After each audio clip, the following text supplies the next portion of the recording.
Hi guys, it's me, Miss Helm, and today I'm going to read The Sour Grape by Jory John and Pete Oswald. I'm a grape, a sour grape. If somebody upsets me, I'll remember it. If somebody wrongs me, I won't forget it. If somebody insults me, I'll never ignore it.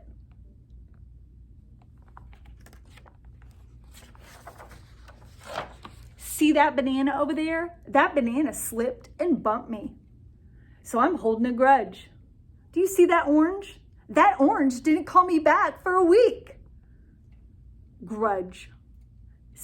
See that lime? That lime borrowed my scarf and never returned it. Grudge. I suppose I've got pretty thin skin for a grape. Nobody steps on this grape. Granted, it wasn't always this way.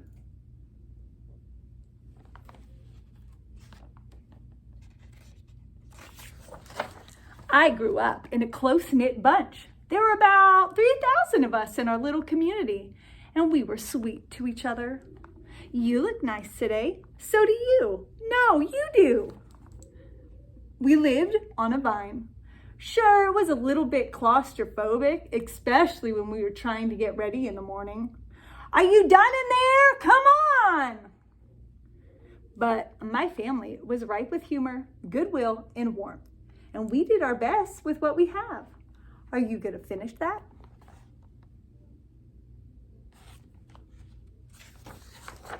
My grandparents visited us on the weekend. We'd stroll in the sun and they'd teach us what they knew. They said it takes a bunch to raise a seed. They said that good grapes roll their own way of life. They told us to be kind, forgiving, considerate, and grateful, or grateful, as my grandpa said with a wink. Above all, no matter what life throws at you, and there will be a lot, try to be sweet, my grandma said. Indeed, we said in response. And for a while, I was the sweetest of sweet. I said please. I said thank you. I brushed aside life's little annoyances, and I knew how good I had it. Oops, haha, no problem at all. But then one day, something changed me. It was my birthday, and I had rigorously and vigorously planned a big party for weeks. I'd sent out invitations with the date promptly displayed. Get this.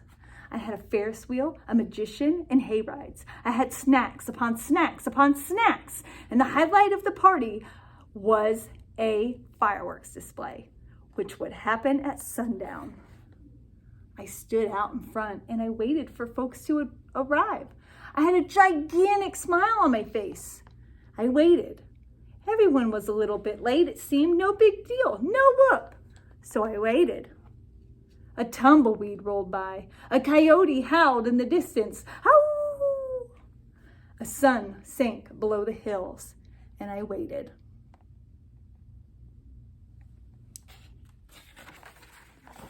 Nobody showed up. And I mean nobody. By the time the fireworks show started with me as the sole spectator, I was scowling. I considered everyone I invited, and only one thought came to my mind. Grudge, grudge, grudge, grudge, grudge, grudge, grudge, grudge.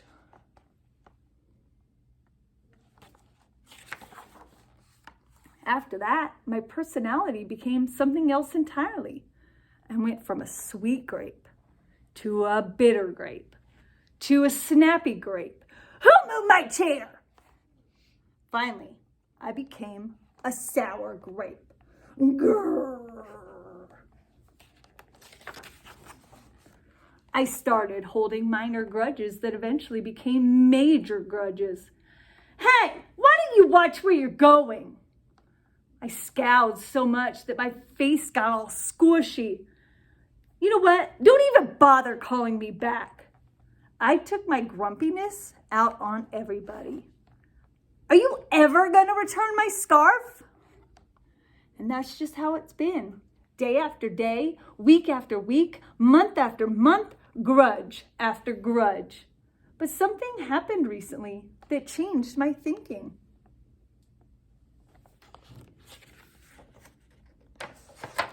I was getting ready to meet up with my only friend Lenny, the only fella who's as sour as I am. Lenny and I usually go to the park. We sit on a bench and we rant about stuff. But just as I was heading out the door, I bumped my knee off. And after I banged myself up, I discovered that I had a flat tire. Aww. Then I missed the bus and the next bus was late. Finally, I got off on the wrong stop. Sheesh! Sounds like that grape's having a bad day. By the time I arrived at the park, it was getting dark. Lenny was fuming and furious with a frown and a furrowed forehead. His face looked all squishy. We agreed to meet at exactly 4 o'clock and you're 3 hours late. I tried to explain why I was so tardy, but Lenny wouldn't listen. He had already made up his mind. He had formed a huge grudge and he wouldn't budge. I couldn't believe it. How unfair. How ridiculous. How, similar to the way I would react.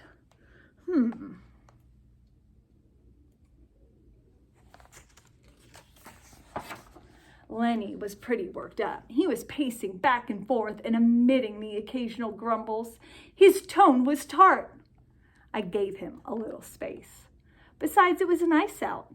I noticed the sky changing colors and the melodic chirping of the birds in the evening breeze, the buzz of the park's insects coming alive at night. I suddenly felt grateful and peaceful and calm. Had I been missing all this beauty simply because I was too busy complaining? Meanwhile, old Lenny stormed off, muttering something about disrespect and a lack of consideration. I'm pretty sure I heard him add a grr, too.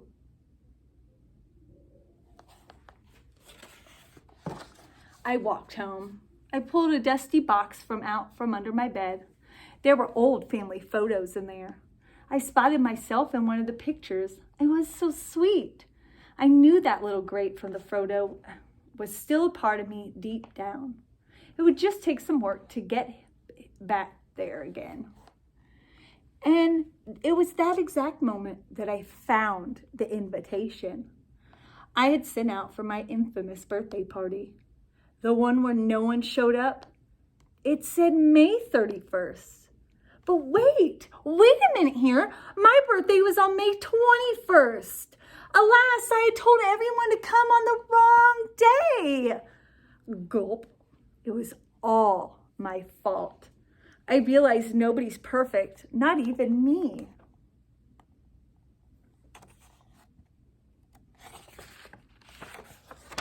After that day, I started noticing other things too. Like how remaining sour all the time is so draining. I had wasted so much energy holding grudges when I could have easily cleared the air if I felt hurt.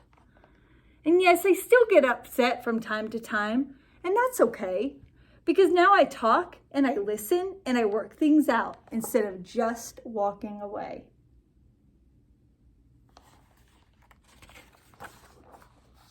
My sourness is fading and I'm letting go of all my grudges. And hey, it's working. Slip-ups happen. I'm just glad you're okay. Ah, thanks. That scarf looks sublime on you. Why don't you keep it? Really? You're the best. Orange, aren't you glad we got to catch up? I'm so grateful that we did.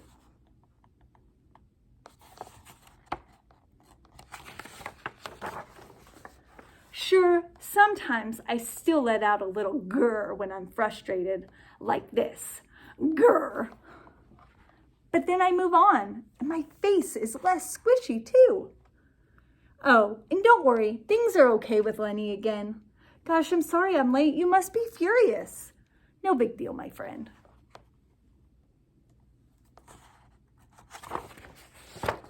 And you know what? If you look at things in the right sort of way, and if you remember to be kind, considerate, forgiving, and grateful, life can be really sweet. Yes, indeed.